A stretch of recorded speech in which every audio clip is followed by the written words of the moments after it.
오늘의 수업은 교과서 208페이지부터 213페이지까지입니다. 오늘은 시조 4편 중에서도 앞에 2편을 먼저 볼 텐데요. 성산문의 수양산 바라보며와 계랑의 이화우 흙불일제를 공부해 보도록 하겠습니다. 성산문의 수양산 바라보며. 어느 나라에서나 그렇듯이 왕조를 건국하고 나서 그 계승이 이어서 별탈 없이 진행되는 경우는 드물겠죠.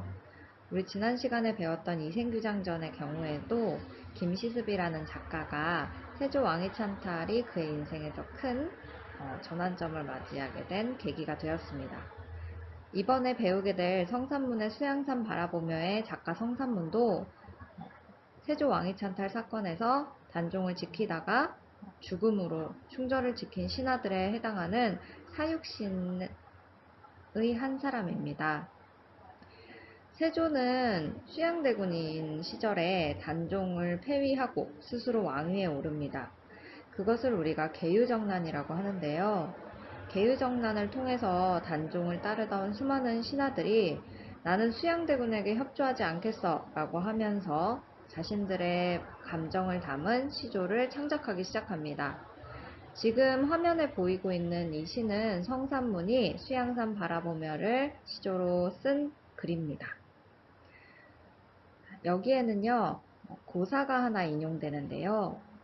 이거는 우리가 같이 한번 작품을 보면서 더 깊게 학습을 해보도록 하겠습니다. 그럼 작품을 함께 보도록 하겠습니다.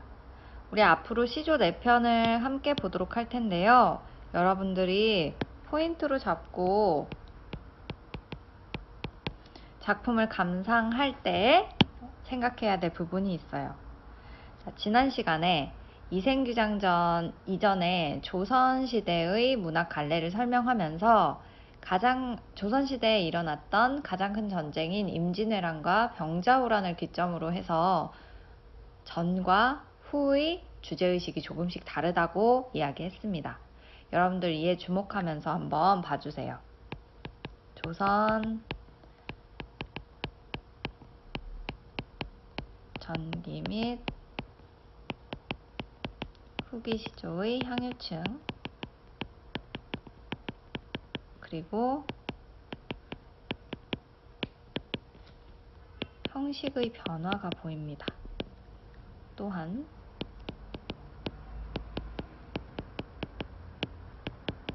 내용상 특징에 주목해주세요.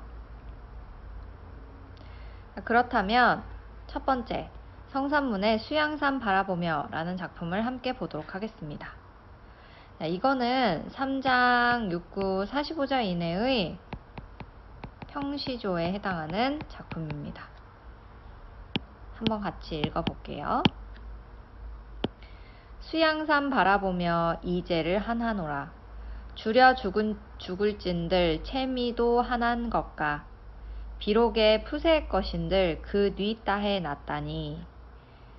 지금 화자는요, 수양산을 바라보면서 이제라는 사람을 한하노라 라고 합니다. 이제는요, 백이와 숙제라는 사람을 말하는데요. 중국의 은나라 때의 충신으로 알려진 사람들입니다. 이 백이와 숙제의 이야기를 우리가 모르기 때문에 한번 같이 봐야 할 것 같죠? 우리 페이지를 넘겨서 학습 활동이 있는 210페이지를 한번 같이 펼쳐볼까요? 여기에 지금 백이와 숙제의 고사가 잘 드러나 있습니다. 한번 읽어보도록 하겠습니다. 백이와 숙제는 본래 은나라 고죽국의 왕자였는데 아버지가 죽은 뒤 서로 후계자가 되기를 사양하다가 나라를 떠났다. 그 무렵 은나라의 주왕이 폭정을 일삼자 그 신하였던 무왕이 그를 정벌하려고 하였다. 백이와 숙제는 무왕의 행위가 인위에 위배되는 것이라 하며 이를 반대했으나 무왕은 끝내 새 왕조를 일으켰다. 그러자 두 사람은 주나라의 곡식을 먹기를 거부하고 수양산에 들어가 고사리를 캐어 먹고 지내다가 굶어 죽었다. 이 고사를 듣고 있자니 김시습이라는 사람이 또 생각나네요. 단종을 섬기기 위해서 붓을 꺾고 온산을 유랑하면서 생을 마감했던 김시습. 그리고 은나라의 왕자인 백이와 숙제. 이 사람들의 공통점은 새로운 왕조에 협력하지 않겠다는 강한 의지를 보이고 있는 것이죠. 그렇다면 다시 한번 작품으로 돌아가 보도록 하겠습니다. 우리가 고사를 통해서 백이와 숙제라는 사람이 굉장히 지조 있고 절개 있는 사람이라는 걸 배웠어요.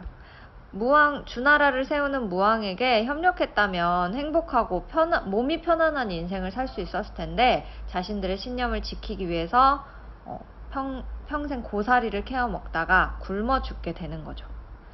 자, 그런 이제가 이 시조에 나타납니다. 수양산을 바라보며 이제를 한탄한다 라고 합니다. 아니, 이렇게 지조와 절개가 뛰어난 사람을 왜 한탄하는가 라고 생각한다면 줄여 죽을진들 채미도 하는 것가 라고 이야기를 합니다. 차라리 굶주려 죽었으면 죽었지 고사리를 캐먹어? 라고 이야기를 합니다.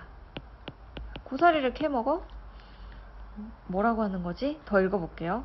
비록에 푸세의 것인들 그 뉘따에 났다니 라고 이야기를 합니다. 비록 풀이지만 자연에서 난 것이지만 그것이 누구의 땅에 난 것이냐 라고 지금 이야기를 하고 있죠.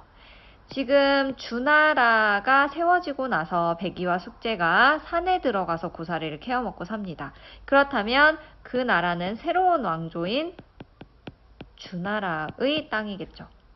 자, 지금 이 성산문이라는 사람은 백이와 숙제가 고사리를 캐먹다가 굶어 죽는 지조와 절개를 보여줬지만 그것조차도 한탄한다는 겁니다. 왜?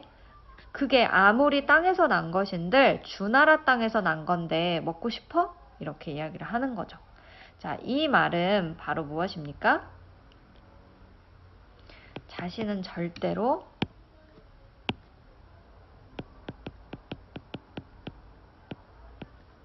나라면 먹지 않아 라고 이야기하는 거죠. 자, 이것은 뭘 의미하는 겁니까? 백이와 숙제보다 더욱 굳은 저리가 있다는 것을 의미하는 겁니다. 내용상의 특징을 이렇게 봤으니까요. 여기에 드러나는 표현을 한번 보면서 더 자세하게 알아보도록 하겠습니다. 성산문은요, 산 중에서도 수양산을 바라본다고 합니다. 이것은 우리에게 두 가지 의미를 주죠. 중의적인 표현을 줍니다. 첫 번째는 정말로 산의 의미죠. 두 번째는 우리 세조가 대군이었을 시절의 이름을 생각해 본다면 수양대군임을 알 수 있습니다. 지금 빗대어서 표현하고 있습니다. 이어서 넘어가 볼까요? 줄여 죽을진들 채미도 하는 것가 라고 이야기를 합니다. 지금 고사리를 캔다는 것 자체가요, 고사리를 정말로 땅에서 고사리를 캔다는 의미도 있겠지만 성산문의 생각에는 왜 이것도 하면 안 된다고 생각했을까요? 이 자체가 어찌 보면은 왕의 녹을 받는다고 생각했기 때문이에요. 그래서 분명히 성산문에게도 세조가 제의를 했습니다. 우리의 왕조, 새로운 왕조에 협력하면 목숨은 살려주겠다라고 이야기를 했습니다. 하지만 성산문은 택하지 않았죠. 자, 그래서 채미를 하는 것은 좀 더 나아가 본다면 수양대군의 녹을 받음의 의미도 있는 겁니다. 자, 비록 푸세의 것인들 그 뉘 따에 났다니, 이것을 그 뉘 땅에 났다니, 이것을 우리 고사를 인용했을 때에는 주나라의 땅이지만요, 만약 성산문의 시절로 생각해 본다면 그 뉘 땅에 난 것도 먹지 않겠다는 것은 수양대군이 세운 나라를 의미하는 거겠죠. 자, 그래서 지금 여기에서는 일관되게 죽음을 각오한 절의와 지조를 보여줍니다. 여기 나와 있는 표현상의 특징을 좀 더 한번 살펴볼까요? 자, 중의적 표현은 우리가 한번 살펴봤었고요. 자, 그리고 줄여 죽을 찐들 채미도 하는 것가 라고 이야기를 합니다. 하는 것가, 하는 거니 많은 거니 이렇게 물어보는 게 아니라 이 부분은 서리적 표현으로 채미를 하지 말았어야지 라고 지금 이야기를 하는 거죠. 자, 그래서 여기 나와 있는 형식상의 특징을 정리하자면 첫 번째, 배기와 숙제의 고사를 인용한다는 것. 두 번째, 중의적 표현을 사용한다는 것. 세 번째, 서리적 표현을 사용한다는 것입니다. 네, 이렇게 세 가지를 통해서 성산문이라는 사람은 지금 배기와 숙제를 실제로는 여기에서는 뭐 한한다 라고는 하지만 지금 새로운 왕조에 대해서 은근히 비판하고 있는 모습을 보여주고 있습니다. 자, 그러면 우리가 학습 활동으로 한번 넘어가 볼까요, 여러분들? 자, 학습 활동 다시 210페이지로 가보겠습니다. 다음 내용을 참고하여 화자가 배기와 숙제를 비판한 이유가 무엇인지 생각해보자. 배기와 숙제를 비판했는데요. 자, 이것은 화자 자신이 배기와 숙제보다 더 굳은 지조를 가졌음을 강조하는 겁니다. 이 말인즉슨 결국 세조가 자신에게 어떠한 사탕 발림을 해도 세조와는 타협하지 않겠다는 마음을 보여주고 있습니다.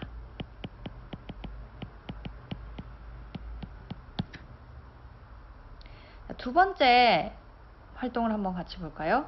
수양산에 담긴 중의적 의미를 파악해보고 일과 관련하여 작품의 주제가 무엇인지 말해보자. 이거 우리가 이미 이야기를 했습니다. 수양대군이고요. 자, 이거를 군호라고 한대요. 작품의 주제는요, 세조의 단종 폐위 비판과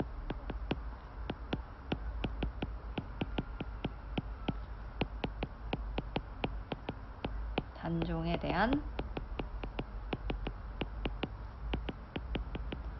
충성을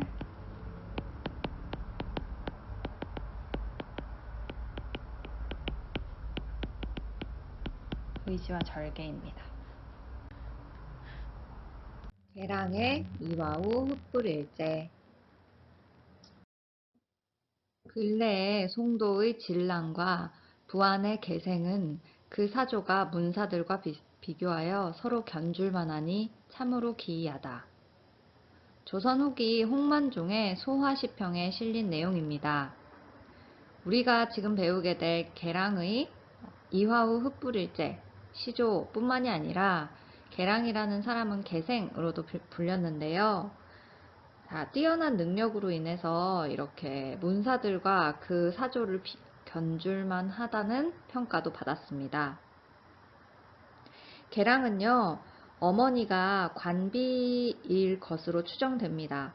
보통 이전에 기생들은 관비 출신에서 많이 차출이 됐다고 하는데요. 관비 출신이었기 때문에 관가에서 이름을 지어주는데 개생, 개랑 등으로 불렸다고 합니다. 하지만 그 이름이 마음에 들지 않아서 매창이라는 이름을 스스로 지어서 불렀다고 해요. 이렇게 뛰어난 능력을 가지게 된 이유는 주로 양반들과 어울려야 하는 직업의 특성상 시화나 노래나 춤에 능통해야 됐기 때문입니다. 이런 개랑에게도 사랑이 찾아오는데요. 20살 무렵에 유희경이라는 28살 연상의 사람과 사랑에 빠집니다. 유희경이라는 사람은 천민 출신이었다고 해요. 하지만 시에 능했고 이러한 시에 능하다는 공통점에 끌려서 무척 사랑하게 됐다고 합니다. 유희경은 서울 사람이었는데요. 남도를 여행하던 도중에 부안에서 개랑을 만나고 짧은 만남을 한 다음에 다시 서울로 올라가게 됩니다. 그리고 나서 15년 뒤에 다시 만나게 되는데 또 짧은 만남을 하고 개랑이 그 이후에 얼마 지나지 않아서 죽었다고 해요. 이 시는요, 개랑이 이 유희경이라는 사람을 그리워하면서 쓴 시조입니다.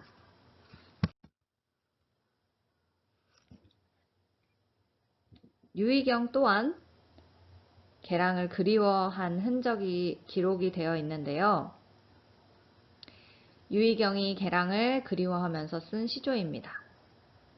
그대의 집은 낭주에 있고 내 집은 서울에 있어. 그리움 사무쳐도 서로 볼 수 없으니 오동잎에 떨어지는 빗소리에도 애가 끊어지누나. 자, 둘이 물리적인 거리감이 상당했을 텐데도 정신적으로는 사랑하는 마음이 정말 컸다는 생각이 듭니다.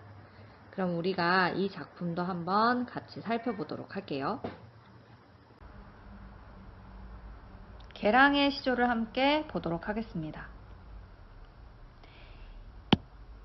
이화우 흩뿌릴째 울며 잡고 이별한 님 추풍낙엽에 저도 날 생각난가 천리의 외로운 꿈만 오락가락 하노매. 여기에는 이화우라는 게 등장합니다. 풀어서 얘기하자면 배꽃비인데요. 자, 실제로 비가 내렸을 수도 있고요. 자, 그런데 이걸 봄비라고 이야기를 합니다. 배는요, 봄에 배꽃이 많이 피기 때문에요. 배꽃 비가 내렸다는 것은 이 계절적인 배경이 봄이라는 것을 알려줍니다. 자, 배꽃이 흩날리는 모습일 수도 있고요. 자, 이화우가 흩뿌릴째 울며 잡고 이별한 님. 어쨌든 지금 배꽃이 떨어지든 비가 떨어지든 무엇인가가 떨어지는 모습을 보이네요. 더 읽어보도록 하겠습니다. 추풍낙엽에 저도 날 생각는가 라고 합니다. 추풍낙엽. 자, 계절적 배경. 우리가 가을이라는 거 알겠죠? 낙엽이 있기 때문에. 자, 가을바람에 떨어지는 나뭇잎입니다. 이 또한 떨어진다는 아래의 이미지를 가지고 있네요. 더 읽어보겠습니다. 천리에 외로운 꿈만 오락가락 하노매. 자, 천리에 외로운 꿈만 오락가락 하노매 라는 부분입니다. 그러면 여기에 담겨 있는 의미가 어떤 것인지 한번 내용상으로 먼저 한번 알아보도록 하겠습니다. 개랑이라는 사람은요, 봄에 이별을 했나봐요. 이화우가 흩뿌릴 때에 울며 잡고 이별을 했대요. 봄에 이별을 했는데요. 자, 봄이 지나고 지금 가을에 다시 한번 생각을 합니다. 봄에 이별한 것을 가을에 생각했기 때문에 계절의 변화가 드러나고요.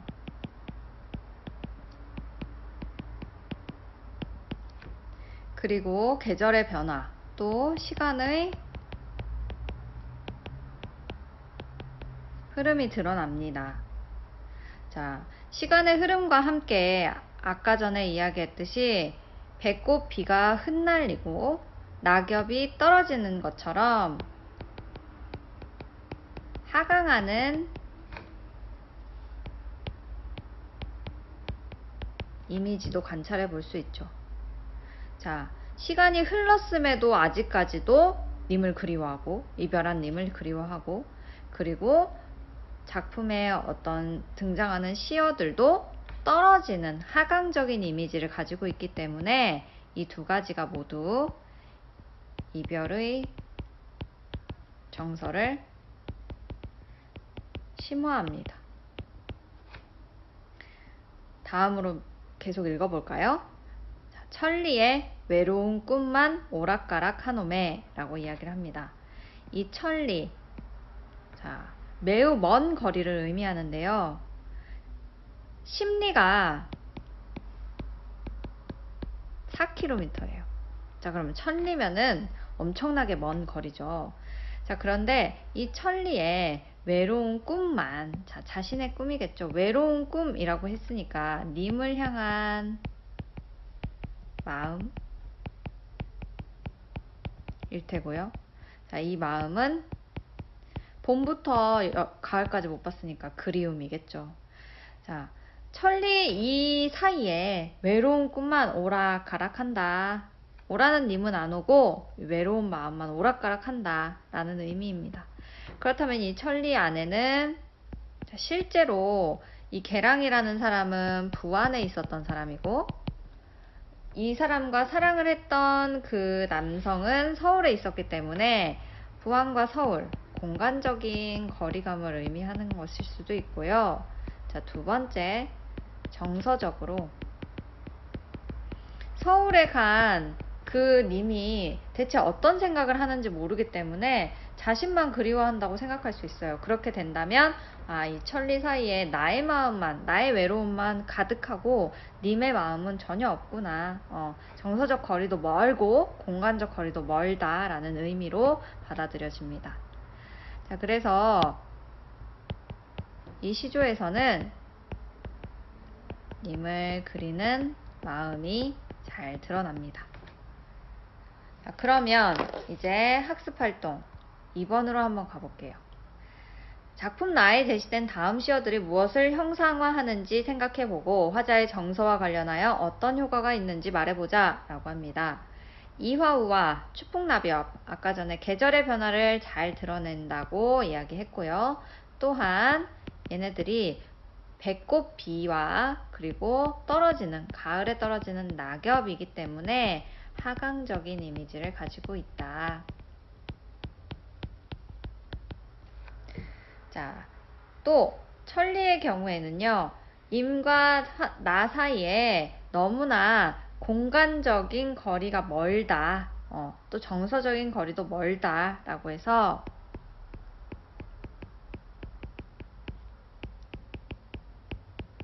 공간적, 정서적 거리감을 진짜 천리만큼이 아님에도 불구하고 천리말리 이렇게 얘기하는 거죠. 자, 그렇다면 이러한 시어들이요, 지금 어떤 것을 형상화하는가? 결국에 시조에서 말하고자 하는 님을 그리워하는 마음, 그 이별한 화자의 정서를 좀 더 극대화하고 심화하고 있는 것입니다.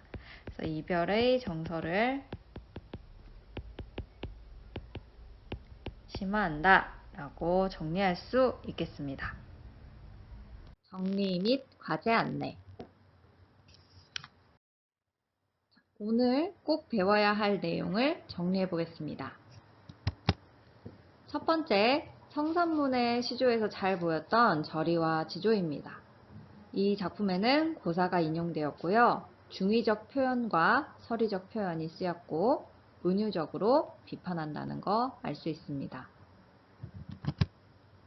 두 번째, 계랑의 시조에서 나타나는 그리움의 정서입니다. 그리움의 정서를 표현하기 위해서 계절의 변화, 하강적 이미지의 사용, 그리고 물리적, 정신적 거리감을 잘 드러내고 있습니다. 오늘의 과제는 없습니다.